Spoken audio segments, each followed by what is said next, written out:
지난주에 그래서 결국 온 이스라엘의 왕으로 등극한 다윗의 이야기를 나누었습니다. 그리고 다윗을 축하하기 위해서, 다윗과 좋은 관계를 맺기 위해서 두로 왕 히람이 보냈던 백향목에 관한 이야기를 나누었습니다.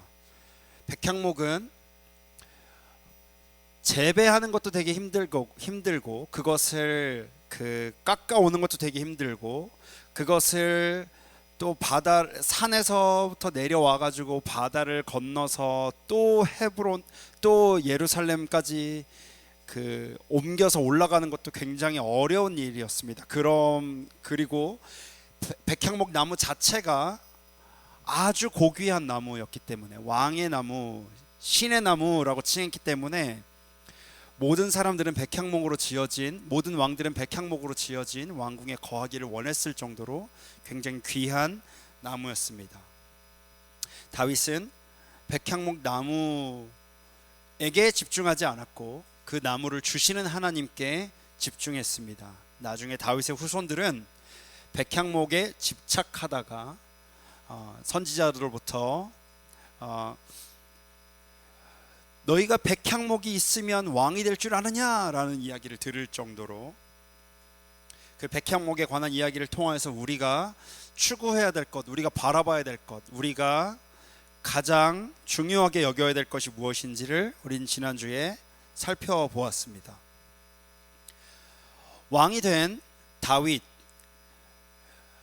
필연적으로 그 다윗이 해야 될 일이 하나 있었는데, 그것은 오늘 성경을 잘 읽어보면 나옵니다.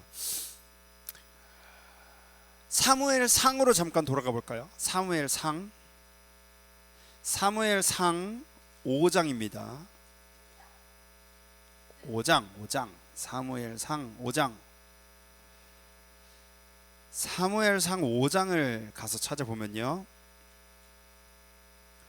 같이 읽겠습니다. 1절 읽어볼까요? 준비 시작. 블레셋 사람들이 하나님의 궤를 빼앗아 가지고 에베네셀에서부터 아스돗에 이르니라. 블레셋이 하나님의 궤를 빼앗았대요. 사무엘상이면은 언제예요? 사무엘이 있을 때, 그리고 사울이 왕으로 통치하고 있을 때 그 무렵이었습니다. 블레셋 사람들이 하나님의 궤를 빼앗아 가지고 에베네셀부터 아스돗으로 가지고 왔다고 이야기했습니다. 아스돗은 블레셋의 도시였죠.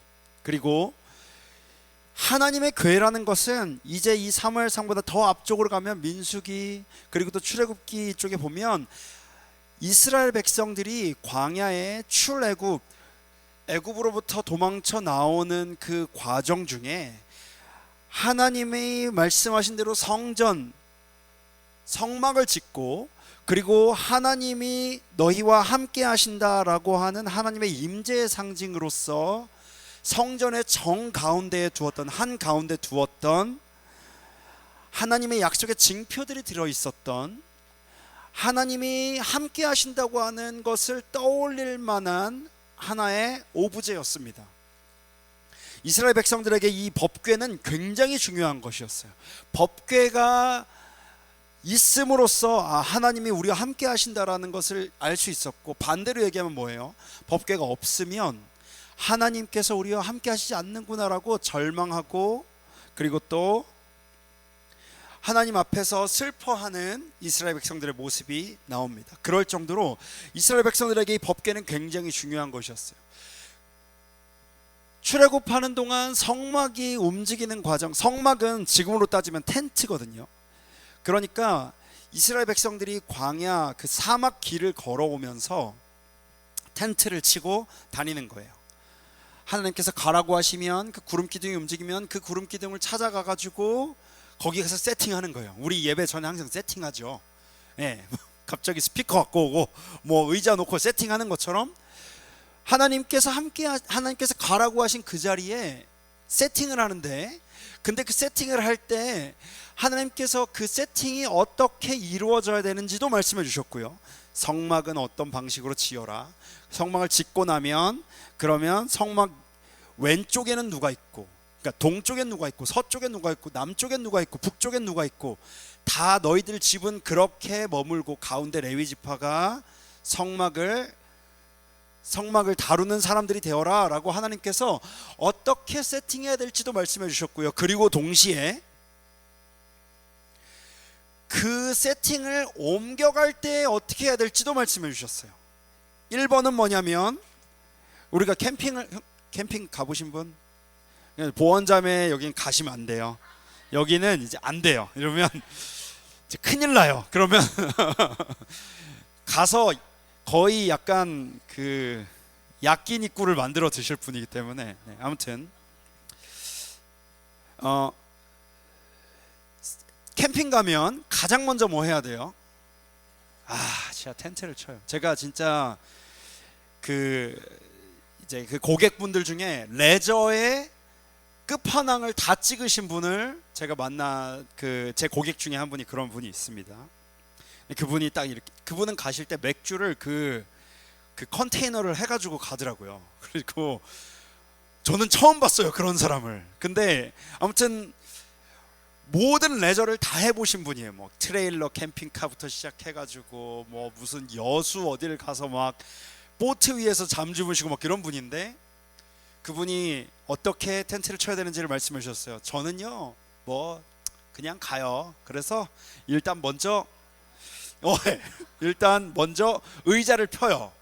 그 다음에 맥주를 까요. 그리고 일단 마시고, 그 다음에 타프를 치고, 뭐 이렇게 그 순서가 다 있더라고요. 순서가 있어요.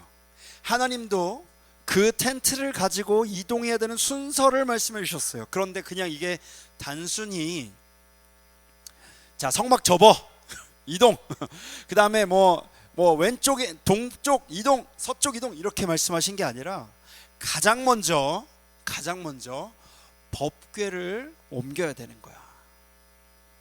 법궤를 옮겨야 되는 거야. 법궤는 레위 지파가 옮겨야 되고, 그리고 레위 지파는 어떤 방식으로 옮겨야 되고, 이것을 하나님께서 다 일일이 말씀해 주셨어요. 그래서 이스라엘 백성들이 광야에서, 그 사막에서 이동하는 행렬이 있을 텐데 그걸 상상해 보시라는 거예요.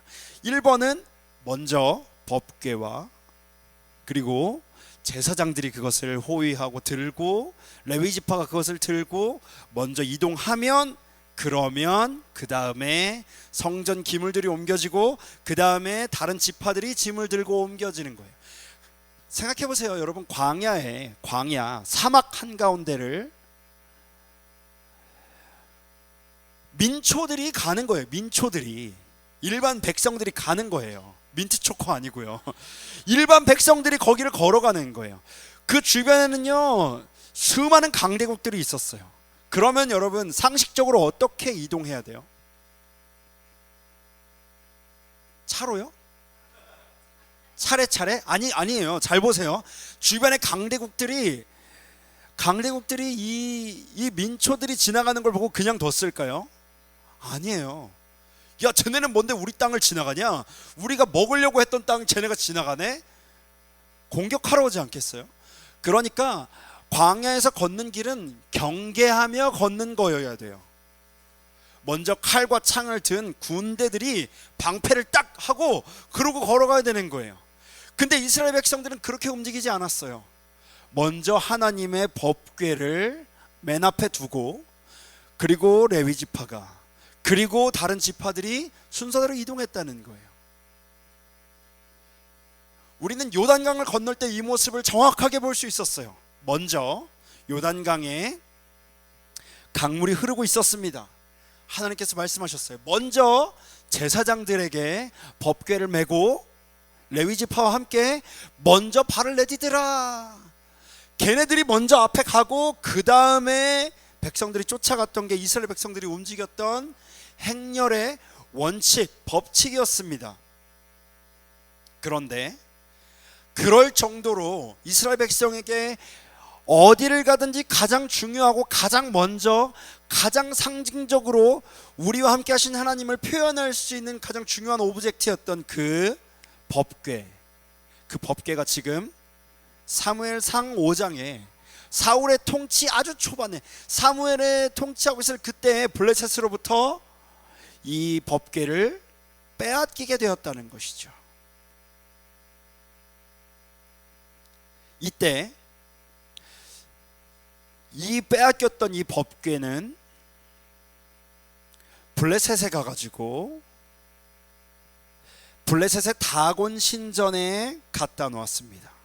그러니까 블레셋 사람들이 사실 법궤에 대해서 알지 못했어요. 그런데 저게 이스라엘 신의 상징이라고 하니까 그럼 그걸 데려다가 우리 신전에 놓고 우리도 거기다 이제 좀 빌면 우리가 조금 뭔가 혜택을 받지 않을까라는 어떤 그런 생각을 가지고 법궤를 뺏어갔어요. 그리고 그 법궤가 블레셋의 신이라고 할 수 있는 다곤이라는 신의 성전에 법궤가 딱 놓이게 됐어요. 되게 재밌죠. 사무엘상 5장을 계속 보면 블레셋 사람들이 하나님의 궤를 가지고 다곤 신전에 들어가서 다곤의 곁에 두었습니다. 어떤 뭔가 콜라보레이션을 기대했던지도 모르겠어요. 이거 협업 가능하겠는데? 뭐 이러면서 다곤과 이스라엘 신이 협업하면 더 좋지 않을까? 이러면서 콜라보레이션을 기대했는데, 근데 다음날 나가서 보니까 다곤 신의 머리가 뚝 떨어져 있는 거예요. 이게 무슨 일이야? 그래가지고 다시 다곤을 일으켜서 그 자리에 세웠습니다. 그리고 다음날 또 갔는데 또 하나님의 궤 앞에서, 하나님의 그 박스 앞에서 또 다곤 신이 팍 엎어져 있는 거예요. 야, 그리고 머리랑 손목이 끊어져가지고 이리저리 흩어지고 있고 몸뚱아리만 남아있는 거예요. 이게 섬뜩하잖아요. 거의 무슨 이거 뭐 그 있잖아요. 곡성도 아니고 뭐예요 이게. 하나님의 신 앞에서 자기네들 신이 무참히 무너지는 것을 보고, 그래가지고 이 사람들이 지금 겁을 먹기 시작했어요. 그리고 또 놀라운 것은 이 아스돗이라고 하는 동네에 갑자기 종기가, 전염병이 돌기 시작했어요. 그래서 아스돗이 완전히 초토화가 됩니다. 야, 이거 뭐야? 이스라엘 신의 법궤가 오고 난 다음부터 이런 일이 벌어졌네? 큰일 났네? 이제 이 법궤를 다시 돌려보내자. 그게 사무엘상 5장과 6장에 나와 있습니다. 그래서 우리가 잘 알고 있는 좌로나 우로나 치우치지 않는, 이거 목사님들 기도할 때 많이 들어보셨죠? 이 블레셋 사람들이 이 법궤를 돌려보내기 위해서 어떤 방식을 취했냐면, 자기 나름대로에는 그 어떤 뭐랄까 그 약간 신적인 내기를 해봤는데, 그거 뭐냐면 미신적인 테스트를 해봤는데 어떤 걸 했냐면, 이 법궤를 수레에 매서 보내자. 그래서 그 수레를 암소 2마리에다가 매여가지고 보내자라고 생각합니다. 그러니까 진짜 그 성경을 읽어보시면 그 장면이 되게 재밌게 등장해요. 블레셋 사람들이 자기네들 신 다곤이 엎어지는 걸 봤잖아요. 잠깐만, 야 건들지 마, 야 잠깐만, 야 조심히 올려, 조심히. 그래서 수레에다 올리고 암소 2마리를 거기다 놓고 보냅니다. 되게 재밌는 게 뭐냐면요, 여러분, 암소는, 송아지를 낳은 암소는 사실 앞을 향해서 가기가 되게 어려워요. 자기 송아지를 보고 싶어하는 그 모성 본능이 있기 때문에 앞으로 못 가요.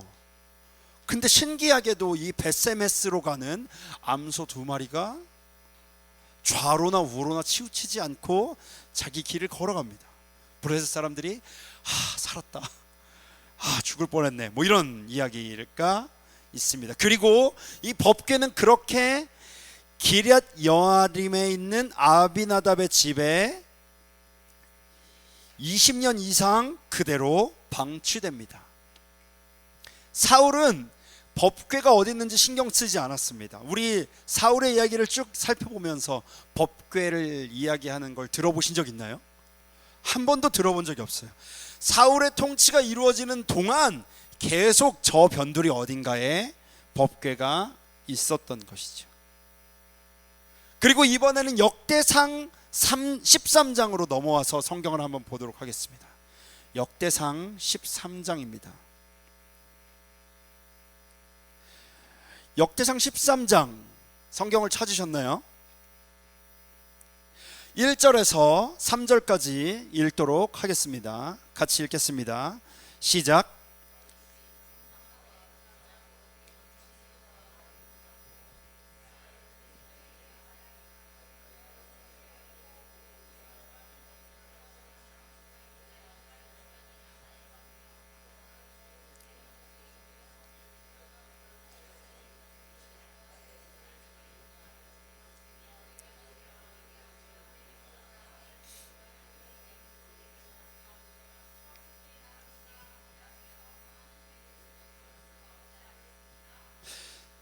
다윗이 왕이 되고 나서 왕 위에 오르고 나서 인정받고 나서 제일 처음으로 한 일은 사람들을 불러 모았습니다. 그리고 하나님의 법궤를 가져옵시다. 기럇 여아림에 방치되어 있던 그 하나님의 법궤를 우리 그 궁전으로 가지고 옵시다라고 얘기했습니다.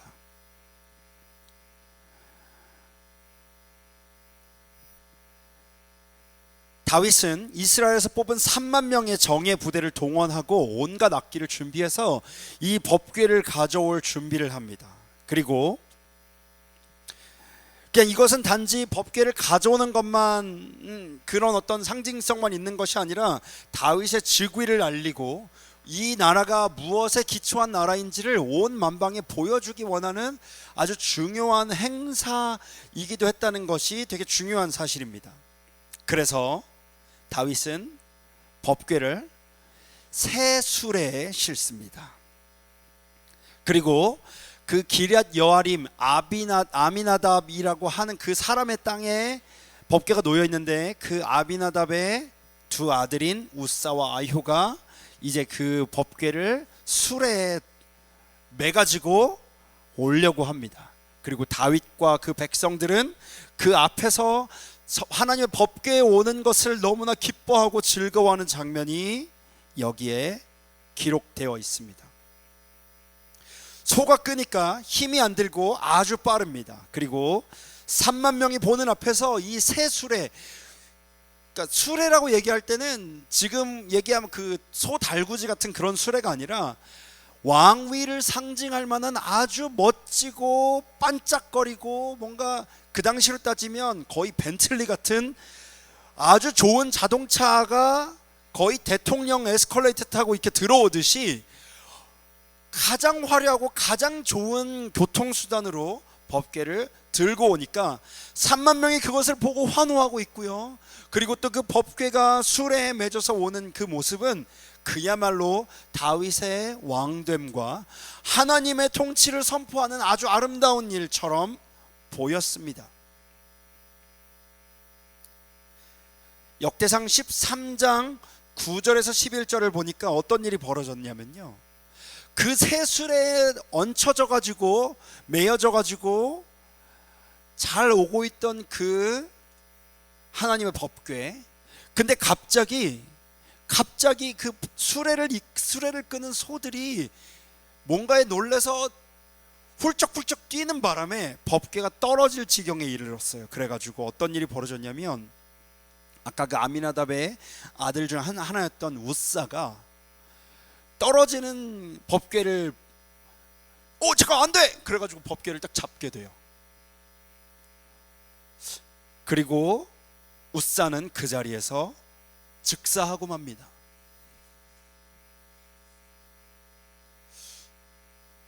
하나님이 그 우사가 법궤를 떨어지는 걸 잡는 모습을 보고 진노하셨다고 성경은 표현하고 있습니다. 우리 한번 성경을 읽어볼까요? 9절에서 11절입니다. 역대상 13장 9절에서 11절입니다. 같이 읽겠습니다. 시작. 기돈의 타작마당에 이르러서는 소들이 뛰므로 우사가 손을 펴서 궤를 붙들었더니 우사가 손을 펴서 궤를 붙들며 인하여 여호와께서 진노하사 치심에 우사가 거기 하나님 앞에서 죽으니라.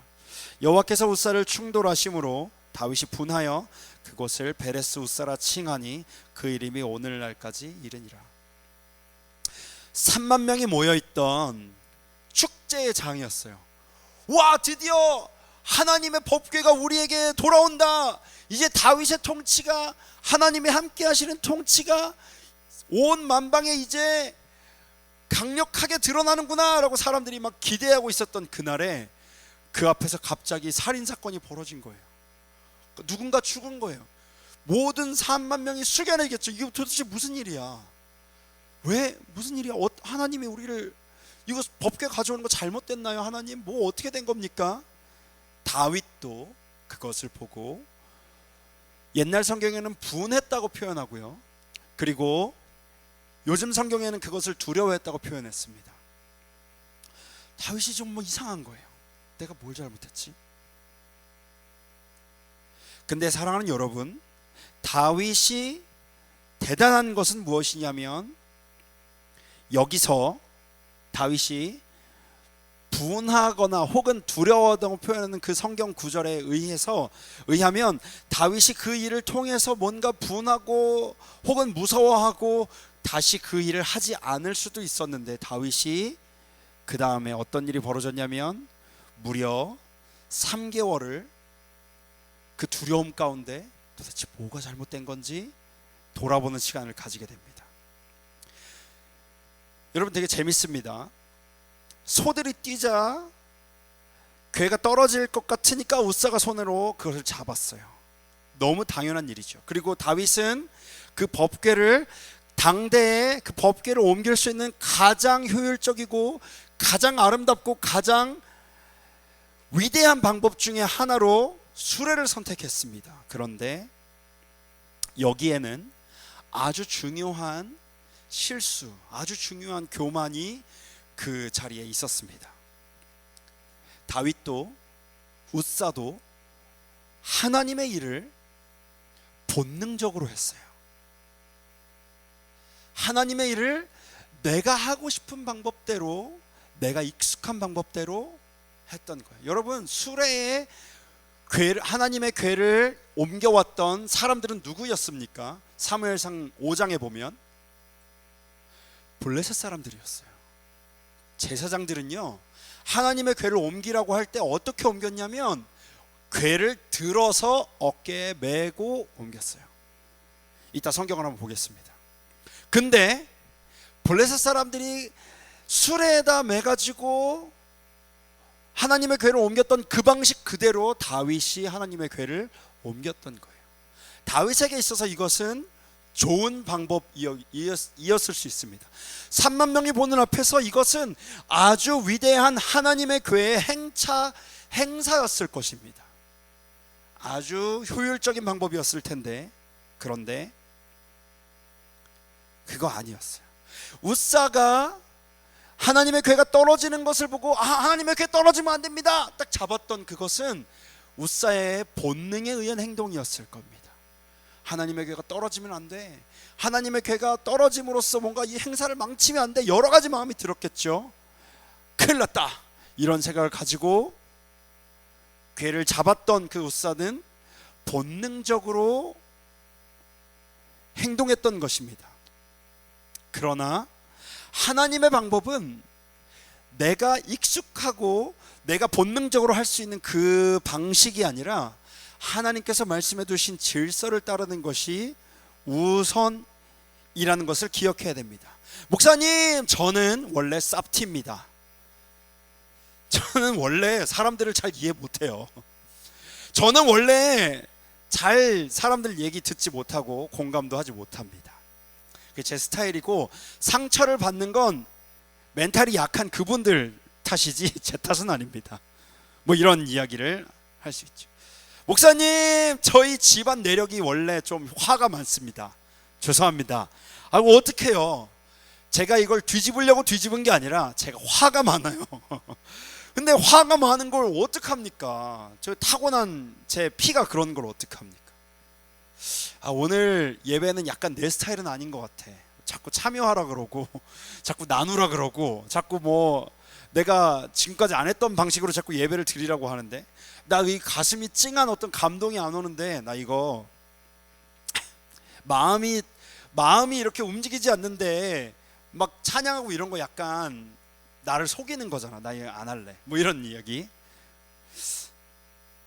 하나님께서 말씀하시는 겁니다. 다윗, 너 예전에 전쟁터 골리앗과 싸울 때는 나를 의지하더니 하나님의 나의 궤를 옮길 때는, 나의 말씀, 나의 임재의 상징을 옮길 때에는 다윗, 네가 편한 방식으로 하고 있는 거야? 라고 하나님이 질문하시는 거죠.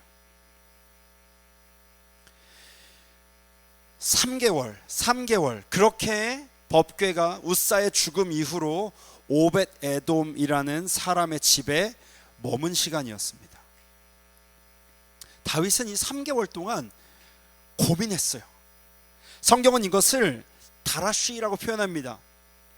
역대상 13장 3절에 우리가 읽었던 성경인데요, 거기 보면 우리가 사울 때에는, 사울의 통치 때에는 하나님의 궤 앞에다가 안 물어보지 않았느냐라고 다윗이 이야기합니다.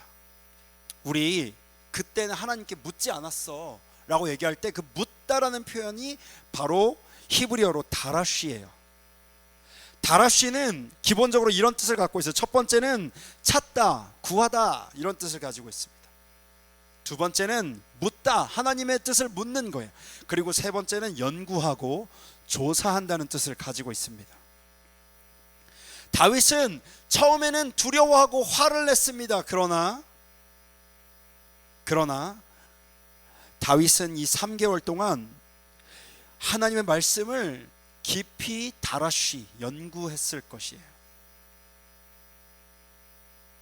오베데돔에 법궤가 머물러 있었어요. 3개월 동안. 근데 그 오베데돔의 집이 법궤가 머물러 있음으로 말미암아 복을 얻었다는 소문이 막 들렸어요. 그러면 뭐가 잘못된 거예요? 명백해지는 거죠. 다윗의 방식이 잘못된 거예요. 그것을 옮겨가는 사람들의 방식이 잘못된 겁니다. 하나님은 분명히 그 사건을 통해서 보여주셨어요. 다윗은 이 모든 실패의 원인이 하나님의 방법대로 하지 않은 것에 있다는 것을 발견하는 것이죠. 그리고 나서 성경을 펼쳐봤습니다. 민수기 4장 15절입니다. 같이 읽겠습니다. 민수기 4장 15절입니다.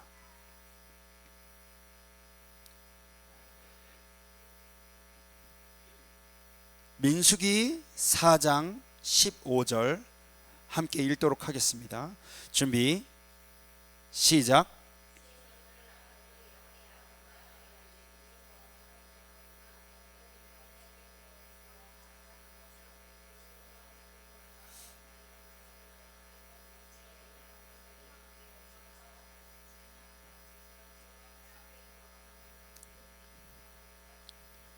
(3개월이었습니다) 3개월 동안 다라쉬 하나님 말씀을 묻고 연구하고 하나님의 뜻을 구했어요. 하나님, 이거 잘못된 거예요. 이 방식 아니에요. 어떻게 해야 돼요? 성경을 펼쳐봤습니다. 민수기 4장 15절 어떻게 하나님의 법궤를 이동해야 되는지를 하나님은 이미 말씀해 주셨어요. 너희가 진영을 떠날 때에 먼저 성소의 기구를 덮고 그 다음에 고핫 자손들이 와서 그것을 매라라고 얘기하고 있어요. 맨다는 거는 어깨에 들쳐서, 그 가마 매듯이 어깨에 들쳐서 사람들이 옆에 이렇게 어깨에다 매는 거예요. 그리고 성물은 만지지 말라. 만질 때는 죽을 것이다. 하나님은 분명히 이미 말씀해 주셨습니다. 그래서 다윗은 이제 3만 명의 정예 군사들이 아니라 제사장과 레위인들을 부릅니다. 너희는 몸을 성결케 하고 하나님의 궤를 어깨에 매라 라고 명령하죠. 3개월 전에 다윗은 새 수레에 실어서 하나님의 말씀을, 하나님의 법궤를 움직였습니다. 그런데 이번에는 고핫 자손들이 말씀대로 힘들잖아요. 어깨에 맸어요.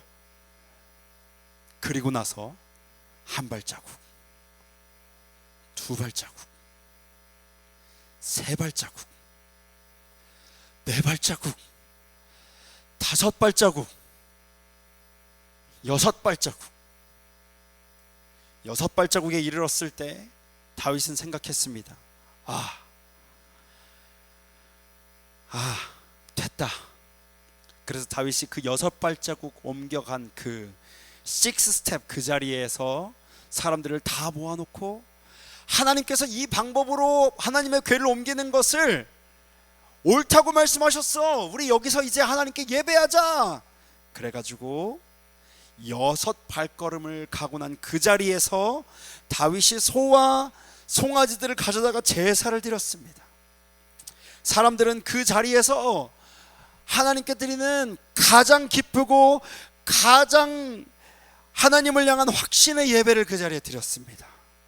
다윗은 그 자리에서 그 자기의 왕의 옷이 벗겨질 정도로 온 힘을 다하여서 춤을 추었습니다. 다윗은 자기 아내 미갈에게 이렇게 말합니다. 사무엘하 6장 22절에 내가 이보다 더 낮아져서 스스로 천하게 보일지라도, 내가 이보다 더 낮아져서 내가 더 천하게 보일지라도 그래도 나는 하나님을 높일 것이다 라고 이야기했습니다.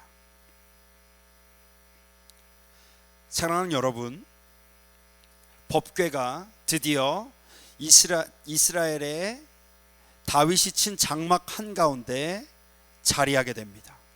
하나님의 임재의 상징이 변두리에 있고 사람들이 무시하던 자리에 있다가 이제 이스라엘의 중심에 자리하게 됩니다. 다윗은 백성들에게 떡과 고기 그리고 또 여러 음식들을 나누어 주며 축복합니다. 이 사건을 통해서 이스라엘의 진정한 왕이 하나님 여호와이십니다 라고 온 천하에 선포할 수 있게 된 것이죠. 사랑하는 여러분, 우리 이제 한 해가 지나왔습니다. 여러 가지 일들이 있었죠. 그리고 여러 감정들이 스쳐 지나갑니다. 그런데 오늘 우리는 다윗이 하나님 앞에 다라쉬 했던 시간들을 생각해 보길 원합니다. 교회를 어떻게 운영해 가야 됩니까? 가정을 어떻게 운영해 가야 됩니까? 하나님의 방법은 무엇입니까? 우리는 어디로 가야 됩니까? 우리는 어떻게 가야 됩니까? 이것이 다윗의 법궤를 옮기는 이 하나님께 드린, 다윗이 드린, 온 백성이 드린 가장 아름다운, 가장 확신에 찬 이 예배를 통해서 우리가 발견할 수 있는 한 가지 사실입니다.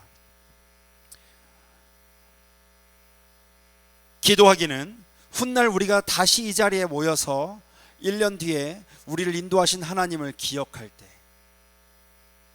우리가 주님의 방법대로 걸어왔습니다라고 주님을 고백할 수 있는 우리 모두가 되길 원합니다. 사랑하는 여러분, 본능적으로 신앙생활 하지 맙시다. 내게 익숙한 내 경험이 말하는 대로, 내가 옳다고 여겼던 방식대로, 그리고 또 내가 은혜 받기 쉬운 방법대로 하나님을 섬기지 맙시다. 하나님의 방법대로, 하나님의 말씀하신 대로, 조금은 불편하고 조금은 사람들이 미련하다고 말할지라도 어깨에 수레를 메고 하나님의 법궤를 건들지 않고 하나님의 방식대로 한 걸음, 두 걸음, 세 걸음, 네 걸음, 다섯 걸음, 여섯 걸음, 그렇게 우리가 걸어갈 수 있게 되기를 원합니다. 우리 시간 함께 기도하도록 하겠습니다. 하나님, 사울은 여호와께 다라쉬 하지 않았습니다. 하나님께 묻지 않았습니다. 하나님의 뜻을 찾지 않았습니다. 하나님의 방법을 연구하지도 않았습니다. 근데 다윗은 하나님께 물었습니다. 다라쉬는 찾다, 구하다, 또 묻다, 그리고 또 연구하고 조사한다, 이런 뜻을 가지고 있습니다. 하나님께 묻고 하나님의 뜻을 찾고 하나님의 방법을 연구하고 조사하는 우리가 되길 원합니다.